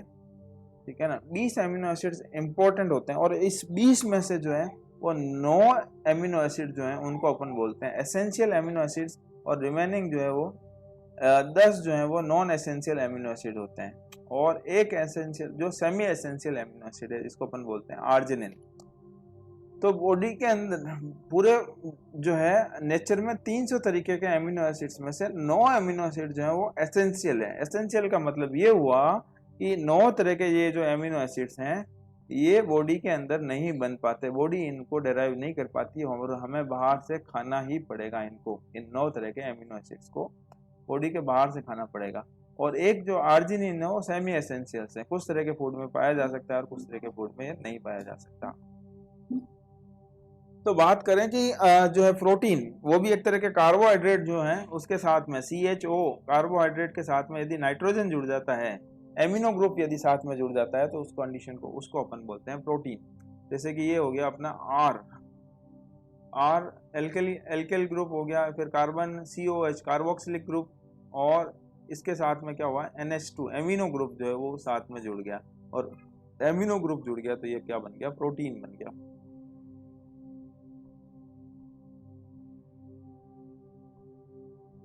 प्रोटीन जो है उनकी एम्फोलाइट नेचर होती है। एम्फोलाइट नेचर होती है मतलब प्रोटीन जो है वो H+ दे भी सकते हैं और H+ ले भी सकते हैं। तो प्रोटीन्स की एम्फोलाइट नेचर होती है। एम्फोलाइट नेचर का मतलब हुआ कि प्रोटीन जो है H+ दे भी सकते हैं और H+ ले भी सकते हैं, इसलिए प्रोटीन का नेचर कैसा हुआ? एम्फोलाइट नेचर हुआ। प्रोटीन्स का एम्फोलाइट नेचर हुआ। In human body amino acids are found in ionised form. Human body के अंदर आयन फॉर्म में पाए जाते हैं एमिनो एसिड्स। एमिनो एसिड जो है ह्यूमन बॉडी के अंदर आयन फॉर्म में पाए जाते हैं, आयोनाइज्ड फॉर्म के अंदर पाए जाते हैं ह्यूमन बॉडी के अंदर एमिनो एसिड्स। ठीक है ना, जैसे कि ये एल्केलिक ग्रुप हो गया ये CO कार्बोक्सिलिक एसिड से जो H+ आयन चला गया और COO- पीछे बच गया। तो देखो यहाँ पर अपन बात करें कि ये जो है HCOO- हो गया और ये H और NH3, ये जो है ये सिंपलेस्ट फॉर्म है किसका? एक एमिनो एसिड का, इसको अपन बोलते हैं ग्लाइसिन एमिनो एसिड। ये सिंपलेस्ट एमिनो एसिड होता है, सबसे सिंपल एमिनो एसिड जो है इसको अपन बोलते हैं glycine. Glycine glycine amino acid, सबसे सिंपल एमिनो एसिड जो है वो ग्लाइसिन है। सिंपलेस्ट फॉर्म है एमिनो एसिड्स की, इसको अपन बोल दिया ग्लाइसिन। ठीक है, तो नेक्स्ट अपन बात करें कि यदि ये जो यहाँ पर जो है कार्बन के साथ में एच हाइड्रोजन की जगह मैथिल ग्रुप जुड़ जाता है तो उसको अपन बोलते हैं alanine. Glycine is the simplest form of amino acids. यदि मैथिल ग्रुप जुड़ा हुआ होता है कार्बोक्सिलिक और एमिनो ग्रुप के साथ में तो इसको बोलते हैं अपन एलेनाइन, एलेनिन एमिनो एसिड। उस तरीके से आगे अपन बात करें कि यदि दो एलेनिन आपस में जुड़ गए, ये पेप्टाइड बॉन्ड के द्वारा है, इस तरीके से मतलब आपस में जुड़कर क्या बनाते हैं, प्रोटीन बनाते हैं। एमिनो एसिड जो है वो प्रकाशिक समावयवता, ऑप्टिकल आइसोमेरिज्म शो करता है। एमिनो एसिड जो है वो सारे के सारे एमिनो एसिड प्रकाशिक समावयवता प्रदर्शित करते हैं। In which amino acids all 4 carbon bonds are different. ऐसे अमीनो एसिड जिनके अंदर कार्बन के चारों बॉन्ड जो हैं, ये बॉन्ड ये बॉन्ड ये बॉन्ड, चारों बॉन्ड जो है वो अलग अलग चीजों से जुड़े होते हैं। जैसे एमिनो ग्रुप जुड़ गया, एथिल ग्रुप जुड़ गया, मैथिल ग्रुप जुड़ गया और कार्बोक्सिलिक ग्रुप OH- जुड़ गया, एल्कोहल ग्रुप जुड़ गया, तो ये सारा जुड़ गया। और यदि चारों के चारों कार्बन के जो है वो बॉन्ड्स अलग अलग चीजों से जुड़े हुए हैं, डिफरेंट जो हैं वो जुड़े हुए हैं, तो ये जो है प्रकाशिक समावयवता प्रदर्शित करेंगे। ग्लाइसिन एमिनो एसिड जो है वो ऑप्टिकल आइसोमेरिज्म शो नहीं करता है क्योंकि इसके अंदर 2 H जो है वो सेम है। ठीक है ना, सिंपलेस्ट फॉर्म है, इसलिए ग्लाइसिन जो है वो प्रकाशिक समावयवता प्रदर्शित नहीं करता। जैसे कि ये वेलिन है, इसके अंदर एथिलीन ग्रुप जुड़ गया है। ठीक है, तो ये प्रकाशिक समावयवता प्रदर्शित करेगा क्योंकि चारों जो है कार्बन के बॉन्ड अलग अलग जुड़े हुए हैं। इसी तरीके से ये ल्यूसीन है, ठीक है ना, ये इस तरीके से ल्यूसीन है, और तो ल्यूसीन जो है वो प्रकाशिक समावयवता प्रदर्शित करेगा। तो प्रोटीन जो है वो प्रकाशिक समावयवता प्रदर्शित करते हैं। क्लासिफिकेशन ऑफ प्रोटीन की बात करें, प्रोटीन का क्लासिफिकेशन जो है 3 आधार पर किया गया है। फंक्शनल बेसिस के आधार पर, केमिकल नेचर या सोल्यूबिलिटी के आधार पर और न्यूट्रिशनल क्लासिफिकेशन किया गया है। फंक्शनल बेसिस के आधार पर 8 तरह के जो है वो प्रोटीन हो गए हैं। प्रोटीन 8 तरह के हो गए। केमिकल नेचर या सोल्यूबिलिटी के आधार पर जो है वो 3 तरह के प्रोटीन है। और न्यूट्रिशनल क्लासिफिकेशन जो है वो 3 तरह का न्यूट्रिशनल क्लासिफिकेशन है। तो यहां पर बात करें सबसे पहले फंक्शनल क्लासिफिकेशन। तो फंक्शनल क्लासिफिकेशन जो प्रोटीन का है वो 8 टाइप्स के प्रोटीन्स होते हैं। जैसे कि structural protein, keratin of hair and nail. Transport protein जो है हीमोग्लोबिन जो है वो भी एक तरह का प्रोटीन है, उसके अंदर ग्लोबिन प्रोटीन पाया जाता है। तो ग्लोबिन प्रोटीन वो ट्रांसपोर्टेशन का काम करता है और डिफेंस का काम करता है। इम्यूनोग्लोबुलिन जो है वो भी तो प्रोटीन होते हैं, वो डिफेंस का, एंटीबॉडी का काम करते हैं। स्टोरेज प्रोटीन, एल्बुमिन जो है वो एग के अंदर स्टोरेज के रूप में पाया जाता है। कॉन्ट्रेक्टाइल प्रोटीन मायोसिन, एक्टिन वगैरह है। जेनेटिक प्रोटीन न्यूक्लियो प्रोटीन हो गया। हार्मोनल प्रोटीन इंसुलिन जो है वो भी एक तरह का, यहाँ पर लिखा है कि इंसुलिन जो है वो प्रोटीन है। ठीक है, ग्लूकागोन, पीटीएच, कैल्सिटोनिन वगैरह सारे के सारे। एंजाइमेटिक प्रोटीन जैसे पेप्सिन वगैरह एंजाइम है। केमिकल नेचर और सोल्यूबिलिटी, तो ये सारे 8 तरीके के जो हो गए वो किस आधार पर, स्ट्रक्चरल के आधार पर हो गए। अब अपन बात करें केमिकल नेचर या सोल्यूबिलिटी के आधार पर प्रोटीन का जो है वो टाइप्स की बात करें, तो केमिकल स्ट्रक्चर के आधार पर जो है या तो सिंपल प्रोटीन हो सकते हैं या कॉम्प्लेक्स प्रोटीन हो सकते हैं। सिंपल प्रोटीन जो है उसमें ओनली एमिनो एसिड्स पाए जाते हैं, जैसे कि एल्बुमिन है, ग्लोबुलिन वगैरह, कोलेजन, हिस्टिडीन, एलास्टिन वगैरह, ये सारे सिंपल प्रोटीन है। कॉम्प्लेक्स प्रोटीन की बात करें तो सिंपल प्रोटीन के साथ में कुछ एडिशनल ग्रुप और जुड़ जाते हैं, तो उसको अपन बोलते हैं कॉम्प्लेक्स प्रोटीन। जैसे कि हीमोग्लोबिन में हीम जो है साथ में जुड़ गया, ग्लोबिन प्रोटीन के साथ में हीम जुड़ गया। इसी तरीके से न्यूक्लियो प्रोटीन हो गया, ग्लाइको प्रोटीन हो गया, ये सारे के सारे जो है सिंपल प्रोटीन के साथ में कुछ और कॉम्प्लेक्स मटेरियल जुड़ जाते हैं, जिनको बोल दिया अपन ने कॉम्प्लेक्स प्रोटीन। और डेराइव्ड प्रोटीन क्या होते हैं कि हाइड्रोलाइसिस, एसिड या एल्कलाइन रिएक्शन के द्वारा बनते हैं, जैसे कि पेप्टोन है, पेप्टाइड्स है, पॉलीपेप्टाइड वगैरह, ये सारे के सारे जो हैं, सारे के सारे क्या हैं, डेराइव्ड प्रोटीन है। नेक्स्ट अपन बात करें प्रोटीन के क्लासिफिकेशन की, तो नेक्स्ट टाइप का क्लासिफिकेशन जो है वो है nutritional classification of proteins. Protein का न्यूट्रिशनल क्लासिफिकेशन की बात करें तो कुछ प्रोटीन जो है इनको अपन बोलते हैं कंप्लीट प्रोटीन। जैसे कि ऐसे प्रोटीन जिनके अंदर सारे के सारे all 10 essential amino acids are present in required proportion. जैसे कि एग एल्बुमिन जो होता है उसके अंदर सारे के सारे 10 एमिनो एसिड्स होते हैं। मिल्क जो है इसके अंदर सारे के सारे 10 जो है वो एमिनो एसिड्स होते हैं, जो एसेंशियल एमिनो एसिड्स पाए जाते हैं। तो इनको अपन ने बोल दिया कंप्लीट प्रोटीन। मिल्क जो है वो कंप्लीट प्रोटीन है, एग एल्बुमिन कंप्लीट प्रोटीन है। कंप्लीट प्रोटीन का मतलब, कंप्लीट प्रोटीन जो है इनका दूसरा नाम ये भी होता है, इनको अपन हाई बायोलॉजिकल वैल्यू प्रोटीन भी कहते हैं। कंप्लीट प्रोटीन को हाई बायोलॉजिकल वैल्यू प्रोटीन भी कहा जाता है। दूसरे होते हैं partially incomplete protein. Partially incomplete protein ऐसे प्रोटीन जिनके अंदर सारे के सारे 10 एसेंशियल एमिनो एसिड नहीं पाए जाते हैं, आर प्रेजेंट, बट एक और दो जो है 1 और 2 टाइप्स ऑफ के एमिनो एसिड जो है वो लेस रिक्वायरमेंट, लेस क्वांटिटी में होते हैं देन द रिक्वायरमेंट। जैसे कि गेहूं है, राइस वगैरह है, इनके अंदर भी पाए जाते हैं प्रोटीन, लेकिन सारे के सारे जो है एसेंशियल क्वांटिटी में, रिक्वायर्ड क्वांटिटी में नहीं पाए जाते हैं। वीट के अंदर लाइसिन कम होता है और राइस के अंदर, चावल के अंदर थ्रियोनिन जो है वो कम मात्रा में पाया जाता है। और कुछ ऐसे होते हैं totally incomplete protein, completely lacking 1 और 2 एसेंशियल एमिनो एसिड। जैसे कि जिलेटिन जो है, इसके अंदर ट्रिप्टोफैन एब्सेंट होता है। तो एमिनो एसिड्स का एक तो हो गया स्ट्रक्चरल क्लासिफिकेशन, दूसरा न्यूट्रिशनल क्लासिफिकेशन, और तीसरा जो है एक तरीके का और क्लासिफिकेशन जो है इसमें बेस्ड ऑन मेटाबॉलिक फैट के आधार पर। न्यूट्रिशनल क्लासिफिकेशन जो है उसके आधार पर कह दिया अपन एसेंशियल एमिनो एसिड्स और non essential amino acids. Essential amino acids और नॉन एसेंशियल एमिनो एसिड्स जो है। तो स्ट्रक्चरल क्लासिफिकेशन की बात करें सबसे पहले प्रोटीन के स्ट्रक्चरल क्लासिफिकेशन की, तो स्ट्रक्चरल क्लासिफिकेशन प्रोटीन जो है उसके अंदर amino acid containing aliphatic side chain, ऐसे एमिनो एसिड जिनके अंदर एलिफेटिक साइड चेन पाई जाती है, carbon in a normal sequence, तो ये अनब्रांच्ड है। और ये कुछ तरह के इस तरीके से प्रोटीन होते हैं जिनके अंदर कार्बन की जो है ब्रांचिंग पाई जाती है, तो इनको अपन बोलते हैं एलिफेटिक साइड चेन जो इनमें पाई जा रही है, ये साइड चेन जो पाई जा रही है उनको अपन ने बोल दिया ऐसे प्रोटीन जिनके अंदर एलिफेटिक साइड चेन पाई जा रही है। देखो एक तो होते हैं एलिफेटिक कार्बन और दूसरे होते हैं एरोमेटिक कार्बन। एरोमेटिक जैसे कि बेंजीन वगैरह है, ये रिंग वाले जितने भी होते हैं सबको अपन बोलते हैं एरोमेटिक कार्बन। और दूसरा जो है एलिफेटिक मतलब जो है कार्बन सारे सीक्वेंस में पाए जा रहे हैं, रिंग के अंदर नहीं पाए जा रहे हैं। और एलिफेटिक जो है उनके अंदर यदि ब्रांचिंग हो रही है तो इनको अपन ने बोल दिया एलिफेटिक साइड चेन पाई जा रही है इनके अंदर। एलिफेटिक साइड चेन जिनके अंदर पाई जा रही है ऐसे जो है एमिनो एसिड्स हैं ग्लाइसिन, एलेनिन, वेलिन, ल्यूसिन और आइसोल्यूसिन।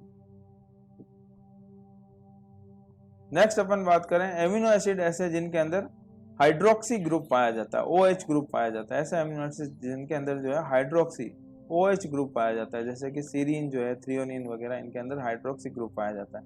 ऐसे एमिनो एसिड जिनके अंदर सल्फर ग्रुप पाया जाता है, कुछ एमिनो एसिड जिनके अंदर सल्फर ग्रुप पाया जाता है, जैसे कि सिस्टीन जो है, मिथ्योनिन वगैरह, इनके अंदर सल्फर ग्रुप पाया जाता है। सिस्टीन और मिथ्योनिन के अंदर सल्फर ग्रुप पाया जा रहा है। कुछ अमीनो एसिड जो होते हैं जिनके अंदर एसिडिक अमीनो एसिड जो होते हैं एडिशनल COOH ग्रुप पाया जाता है, जैसे कि एस्पार्टिक एसिड है और ग्लूटामिक एसिड, ग्लूटामेट वगैरह, ये सारे के सारे हैं। नेक्स्ट जो है वो बेसिक एमिनो एसिड, जैसे कि हिस्टिडीन, आर्जिनिन, लाइसिन जो है, इनके अंदर एक्स्ट्रा एमिनो ग्रुप पाया जाता है। इसी तरीके से एरोमेटिक एमिनो एसिड की बात करें तो इनके अंदर एक्स्ट्रा PTT, एलेनिन जो है, टायरोसिन, ट्रिप्टोफैन वगैरह, ये जो है एरोमेटिक होते हैं। तो एक तो इस तरीके का स्ट्रक्चरल क्लासिफिकेशन हुआ। दूसरा क्लासिफिकेशन जो है वो अपन बात करें nutritional classification of amino acids. Amino acids का न्यूट्रिशनल क्लासिफिकेशन की अपन बात करें तो एक हो सकते हैं essential amino acids. Essential amino acid जो है अपन ने कहा था कि नॉर्मल जो है वो नॉर्मली 9 जो है वो एसेंशियल एमिनो एसिड्स हैं।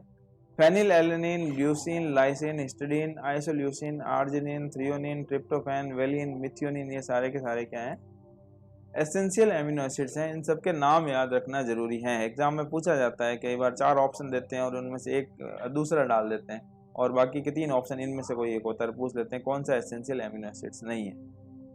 ठीक है। Based on metabolic fat, metabolic fat मतलब मेटाबॉलिज्म होगा उसके बाद में इनका क्या बनना है, उसके आधार पर भी जो है वो इन एमिनो एसिड्स का जो है क्लासिफिकेशन किया गया है। या तो इनको कीटोजेनिक बोलते हैं या फिर ग्लाइकोकीटोजेनिक या फिर ग्लाइकोजेनिक, 3 तरीके से जो है वो मेटाबॉलिक फैट के आधार पर इनका क्लासिफिकेशन किया गया है। तो ल्यूसीन लाइसिन जो है वो कीटोजेनिक होते हैं, एमिनो एसिड जो है वो कीटोन बॉडी बनाते हैं। ठीक है।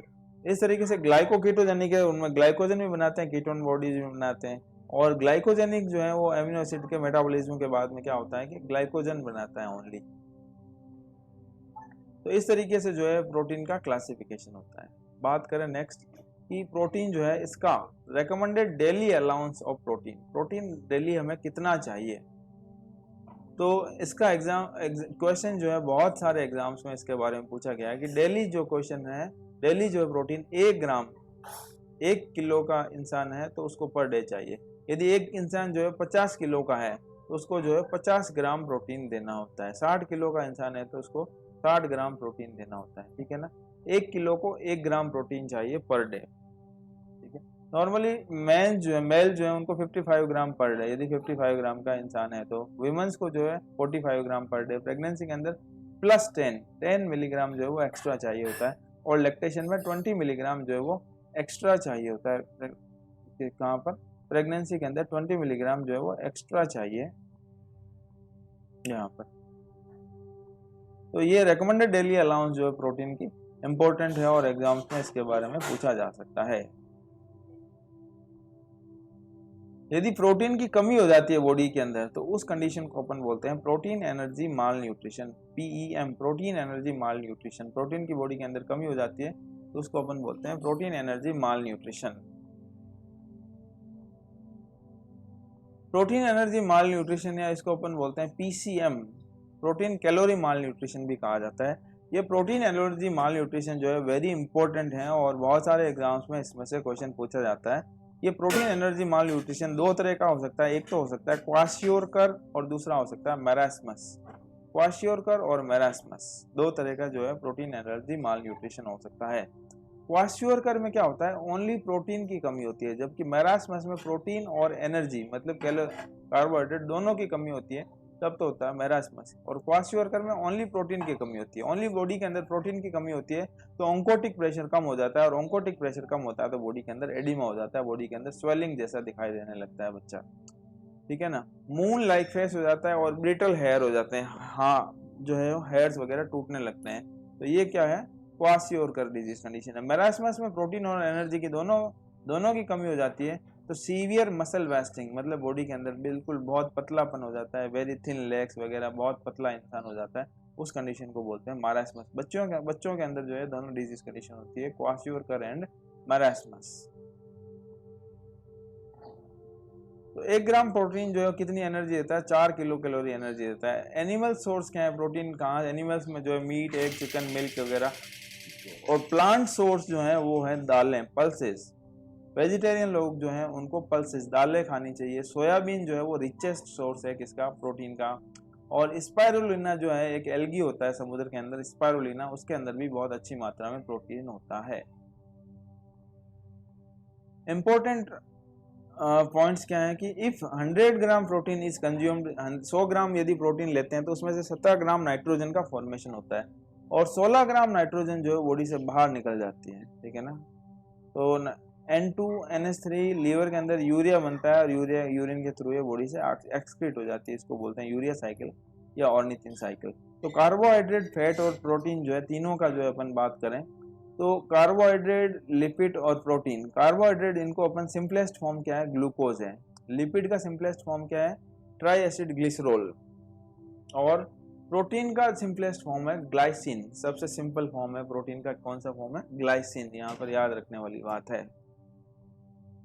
अब देखो ग्लूकोज जो है वो किस तरीके का हो सकता है, मोनोसेकेराइड, ओलिगोसेकेराइड और पॉलीसेकेराइड, जबकि लिपिड जो है सिंपल सिंपल लिपिड या फिर कॉम्प्लेक्स लिपिड या फिर डेराइव्ड लिपिड हो सकते हैं। और कॉम्प्लेक्स लिपिड जैसे कि फॉस्फोलिपिड, ग्लाइकोलिपिड, लिपोप्रोटीन वगैरह इस तरीके के लिपिड हो सकते हैं। अब प्रोटीन की बात करें तो प्रोटीन जो है फंक्शनल क्लासिफिकेशन हो सकता है, केमिकल क्लासिफिकेशन या फिर न्यूट्रिशनल क्लासिफिकेशन हो सकता है प्रोटीन का। यहाँ बात किया था कि daily RDA recommended daily allowance कितना है, तो